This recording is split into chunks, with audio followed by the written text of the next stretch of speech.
माझ्या बाबड्यांनो, तुम्हाला तर माहितीच आहे मी तुमचा आवडता स्पायडर काय आणि भाई सकाळची सुरुवात फाटलेलं दूध बघून झाले, खराब झालेलं दूध बघून आणि दिवस पण भेंचोत खराबच गेलाय. तुम्हाला सांगतो ते कसा. तर मग सकाळी लवकर आलो कारण की एका गेस्टचं ना चेकआउट लवकर होतं. मग लवकर तसंच आलो ChatGPTवरती. ChatGPTवरती आलो तर मग साईडचे ते बाबा आहेत ना, साईडची प्रॉपर्टी आहे तिथून ना थोडे नारळाची झाड आहेत त्यांच्या फांद्या येतात गाडीवरती वगैरे. मग उगच पडलं तर अरे बाई झाटा लागतील आणि मी शिवाय द्यायचं आता बंद करणार आहे. पण मी माझ्या इथलं बसायचं सगळं नीट साफ करून घेतलं, नाही तर लई काम चुकारपणा करतात. नंतर 106-107च्या तिकडची फरशी बाई तुटलेली, मग जरा ऐकू लावून ते बसवायचा प्रयत्न केला, पण आपला झाटा ऐकू अरे लय भारी ऐकू आपला. तर बेसिकली थोडंसं पॉलिटिक्स सांगणार होतं. त्यातलं पहिलं तर माझ्या प्रॉपर्टीवरती चालू आहे भाई. आधीचे जे मॅनेजर होते एकदम कुचके येड झवे मादरचोत होते आणि भाई घफला करत होते आणि त्यामुळं त्यांनी सवय लावलेली बाकीच्या स्टाफला खायची, वरचं खायची वगैरे. त्यामुळं मला जरा बऱ्यापैकी सपोर्ट नव्हता भेटत होता.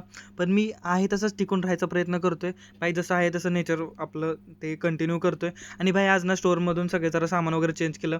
नवीन नवीन सूप बाउल आणि सिरॅमिक जे होते कप होते प्लास्टिकचे, ते सिरॅमिकमध्ये बनवून वगैरे घेतले. बेसिकली चेंज केलं, जे जुनं होतं ते आता चेंज करायला घेतले. कारण की मे एप्रिलचा महिना लय डेंजर भाई. सगळ्यांना सगळं नीट प्रोव्हाइड केलं पाहिजे, तर गेस्ट सगळी गाण मारतील. परत संध्याकाळी अंडे खायची इच्छा झाली, अरे बाई चाटा कुठं भेटत नव्हतं. मग बीचवरती एका हॉटेलमधून मी मागून आणलं भाई. 20 रुपयाचा अंडा 30 रुपयाला दिलं.